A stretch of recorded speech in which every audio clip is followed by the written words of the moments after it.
This was the blackest Super Bowl halftime show ever, and for a lot of people, that was the problem. Kendrick Lamar's Super Bowl performance was a statement. In an era where America is teetering on the edge of cultural war, where black art and activism are under constant scrutiny and attack, Kendrick stepped onto the biggest stage in sports and delivered the most unapologetically black, politically charged, and hip-hop infused halftime show the Super Bowl has ever seen. Now, the road to this performance was not easy. From Lil Wayne drama to his infamous beef with Drake and looming legal threats around his performance of Not Like Us, the stage was set for a showdown. Not to mention that he performed in front of none other than the president, Donald Trump, while delivering a show packed with symbolism that cuts deep into the racial and social divide in America. Some people are calling this the worst halftime show ever, and maybe that's because Kendrick didn't just do the hits like everybody wanted, he did the work. A lot of people missed the symbolism, so today we're breaking down every moment, every message, and why this performance wasn't just historic,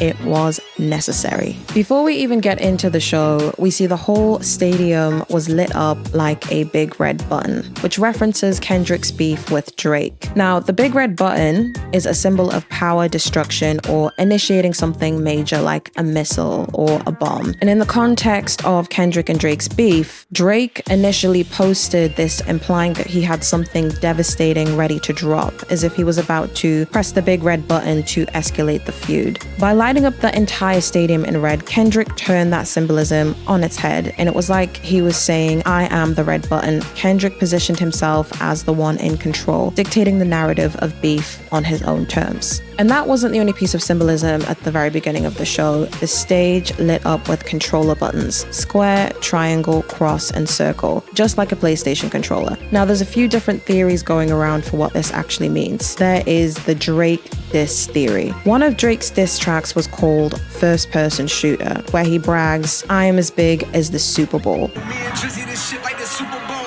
Kendrick essentially used Drake's own flex against him, shutting down the beef on the exact platform that Drake had hyped up at the start, which is next level pettiness, but that's exactly what we expect from a Gemini. And the last theory is life as a rigged game. According to the halftime show art director Shelley Rogers, the symbols were Kendrick's idea, meant to represent his journey through the American dream, but as a black man. Now, I had a look on BET and they took this even further, calling the PlayStation imagery a symbol of how black culture is entertainment for America, but also controlled, manipulated, and commodified. And think about it. Gaming is about control. Who holds the controller? Who sets the rules?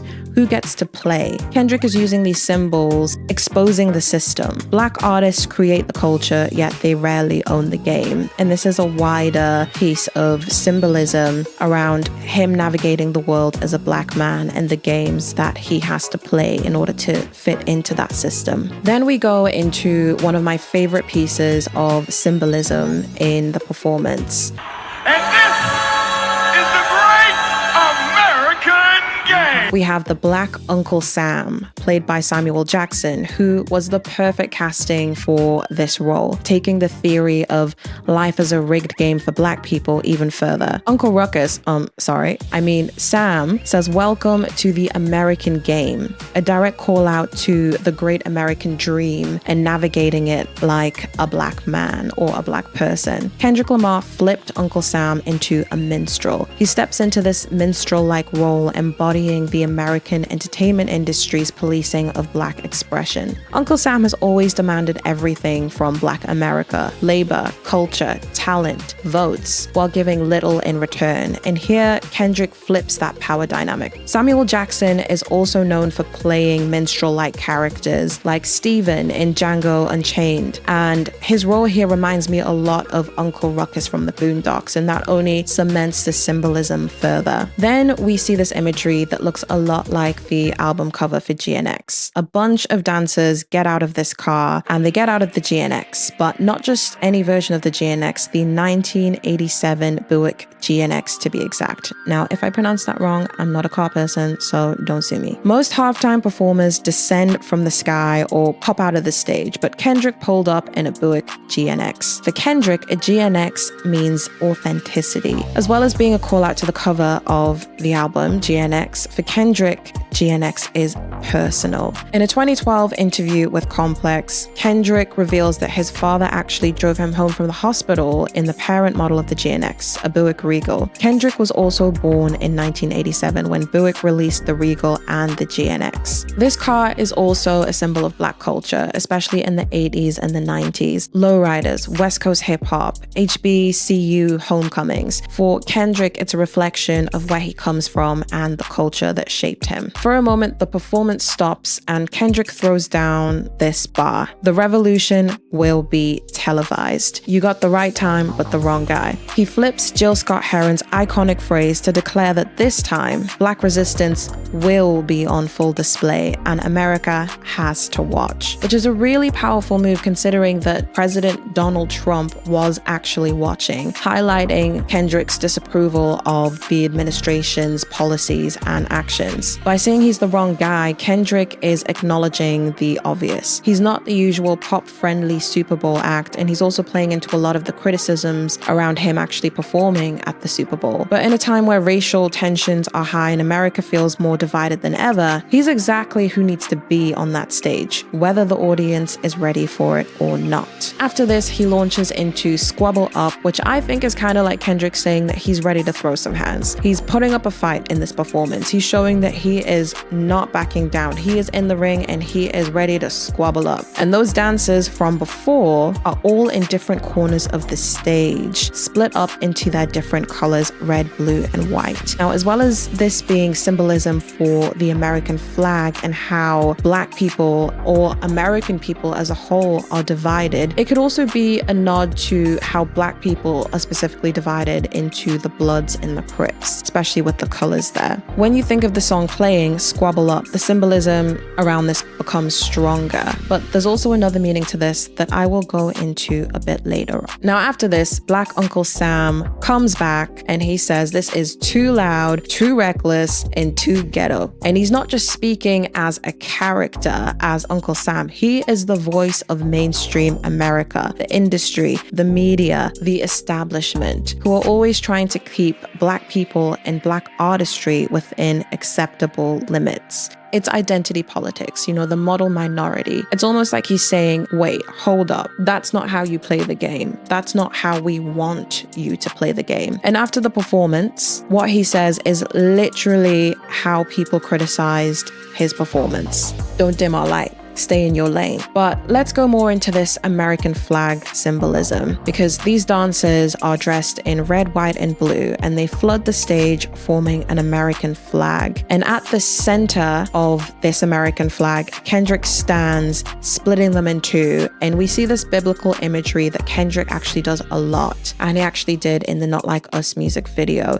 It's a simple but powerful metaphor. America's racial and political divide, a country built on freedom yet still struggling with who actually gets to be free. A land of opportunity, yet one where Black culture is celebrated, but Black people aren't always respected. The dancers move in chaos and their colors shuffle together, again reinforcing the symbolism of division. But this could also be a hint at something more hopeful: unity, a reminder that even in disorder, there is connection. And at a time where the nation feels more fractured and divided than ever, Kendrick is using the biggest stage in America to say that this country has never been as united as it claims to be, but there still might be some hope that we can come together. So when that song ends, we see the lights in the crowd come up, kind of like stars, and they spell out warning, wrong way. And this is another video game reference, especially in like these choose your adventure games or in video games in general. If you go the wrong way, it kind of directs you the right way to go and kind of gives you these subliminal cues on how to play the game the right way. And this could also be a criticism of the establishment in America right now and Trump's regime, or the fact that much of the back half of his set carried on and ultimately concluded the beef with Drake. Then the stage transforms into this street scene and we see steel and concrete everywhere. Now this is a nod to Compton, his home, and perhaps every city where poor Black communities struggle, survive, and thrive. But this imagery also looks a lot like Kendrick Lamar's 2015 All Right video, where Kendrick stood on a street light before being shot by police. Now this is a direct callback to systemic racism, police brutality, and the reality of Black life in America. The dancers also form the shape of a missile or a bullet in this, which further reinforces this theme and is a reflection of police brutality and how America does not protect Black people. Now after this, Uncle Sam comes back and condemns Kendrick and says he's using cheat codes because he brought his homeboys, and he deducts a point of life in his game. And this could symbolize a lot of things, but I think that it talks about how society, especially systemic forces like the government, aka Uncle Sam, punish Black success and community support. This could be a shout out to the Tulsa massacre and Black Wall Street, where Black people actually managed to build community and come together and create this almost utopia, and it was shut down, burned down, and everyone was basically massacred for it. This idea of using cheat codes suggests that Kendrick is leaning on his people, his friends, his culture, his roots, and that's seen as an unfair advantage, even though in reality, community is a core part of survival and success. It's also a subtle dig to all of the recent attacks on DEI from the Trump administration. By deducting a point of life in his game, it reflects how Black people are often penalized for working together, whether it's through redlining, mass incarceration, or other systemic barriers meant to keep them from advancing. It's a critique on how the system often rigs this game of life, making it nearly impossible to win without consequences. He's also performing on different buttons across the stage. He moves across them, and this could be a reference to pushing people's buttons during this performance, or being part of a rigged game where other people press the buttons in his life, carrying on that PlayStation gaming symbolism. And he continues to push buttons in the performance by teasing "Not Like Us" multiple times. Yeah, that song.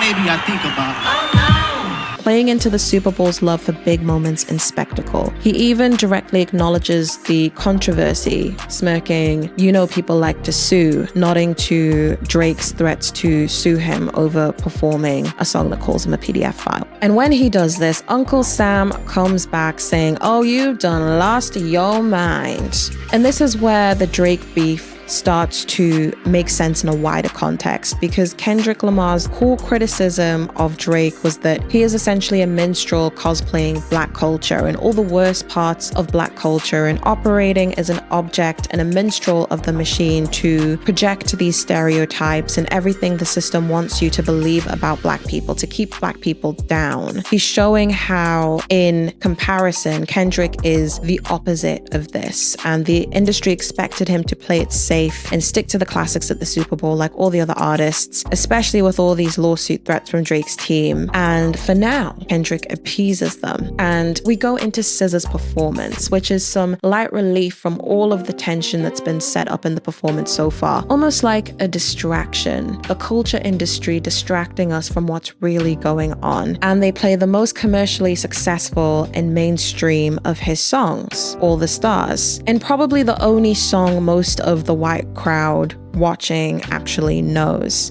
Beyond the surface, people are still divided. He is in blue and SZA is in red to show this. The dancers are also still separated and divided, showing that while we might have this artificial layer of unity, or we may have this distraction of entertainment, we can't cover up the fact that we're still divided as a people. Now, Black Uncle Sam loves this performance, and this reinforces the point again, just in case people didn't get it. And Uncle Sam says, now you're playing the game right. You're not performing Squabble Up, you're not acting too ghetto, you're performing the hits like America wanted. And then Kendrick interjects and interrupts him. And he says a couple of important lines here, but I'm going to focus on this 40 acres and a mule line. Now, if you don't know, 40 acres and a mule is what slaves were given as compensation when they were set free. Referencing this 40 acres and a mule in a Super Bowl performance ties in directly to the ongoing conversation about reparations, systemic oppression, and the broken promises to Black Americans. Originally promised to formally formerly enslaved people as compensation for their forced labor, this land was later taken back, leaving Black families without the economic foundation that they were actually owed. And by invoking a symbol like this on such a massive stage, Kendrick is reminding America of its unfinished business. How Black people built this country, but were never truly compensated for the loss that it took to get there. And how that legacy of economic disparity still exists today. This could also speak to how Kendrick won't be bored. And just because he was given this platform, given the opportunity to perform at the Super Bowl, doesn't mean that he is going to take his 40 acres and a mule, shut up and sit down and keep his mouth shut. He is going to use his platform because that's who he is and that's what the world needs. And right after this, Kendrick gets back to business. He also says, "You tried to rig the game, but you can't fake influence," which is a jab at Drake and his threats to sue Kendrick over what to perform. Again, fitting into this wider video game imagery of other people deciding and controlling what he can and can't say, and also giving a wider view into this conversation around censorship that we're having in America right now. I say we, I live in New Zealand. This is one of the most powerful moments in the performance. It's Kendrick saying that he won't be the minstrel that they wanted. He won't just play the hits. And instead, he made his own kind of spectacle, one that defied the rules and reminded everyone exactly who he is, but also exactly what they should be focusing on. Now, for this song, there's also a very interesting moment where Kendrick turns to the camera and addresses Drake directly, because you know he's probably watching while he's crying in his mansion. And those aren't the only great moments that we got in this song. Now, this was a moment. Serena Williams, one of the greatest athletes of all time, hits a crip walk on the stage at the Super Bowl while Kendrick is performing. And if you missed the backstory, Drake name-dropped Serena Williams and her husband in a diss track last year, calling her man a groupie. Now, Drake and Serena Williams are rumored to be dating, and apparently it didn't end that well. And since the relationship ended, Drake has been throwing barbs. Sad boy that he is. Now, the crip walk itself is iconic. It's a dance that's rooted in West Coast gang culture, but also just generally Black culture. And over time, it's become an expression of Black identity. Serena did it after winning Wimbledon, making headlines worldwide. And Serena is also a woman who is often targeted and dragged by the media for her Blackness. And now she is doing something that is so quintessentially Black at the biggest sporting event in white America during a song designed to clown her biggest hater. Now, in this moment, Kendrick wasn't just calling out Drake. He was reclaiming a moment, celebrating a queen, and making sure that hip-hop history was written on football's biggest stage. Now, another thing I wanted to point out is for this song, the division ends and everyone comes together, red, white, and blue, for Not Like Us. And again, this could be a nod to how Kendrick actually united the Bloods and the Crips for the Not Like Us music video, because apparently they also hate Drake too. And then we get one of the most legendary moments in the performance. The entire crowd singing along, screaming A minor. Coming together in unison to call Drake a PDF file on one of the biggest, most watched American spectacles. And then we also get a little cameo from DJ Mustard, who comes out looking like he is so happy to be there. After the song, he repeats this phrase at the end of the performance: "Turn this TV off, turn this TV off." And this could be a reference to Drake, to turn this TV off because the beef is officially over and, you know, he might as well pack it up and go home. But I think it is also a wider conversation about what is happening in America. It's time to stop watching and start doing. It's time to wake up and stop sitting in this state of paralysis and apathy and actually get up and fight for the country that you want to live in. And at the end of the performance, now all the buttons are lit up on the stage. And for the first time, all dancers are on the buttons at the same time, showing that maybe we might have more power than we think in this game of life as Black people. And that's everything I could find in the Super Bowl performance. And if you think there's anything that I might have missed, let me know in the comments section. But when you look at all of the symbolism and all the commentary about the political and racial state of America, this is perhaps one of the most potent clapbacks to the current regime that America is going through, and is also why I feel like this rendition of the Super Bowl will forever be remembered as one of the greatest moments of all time.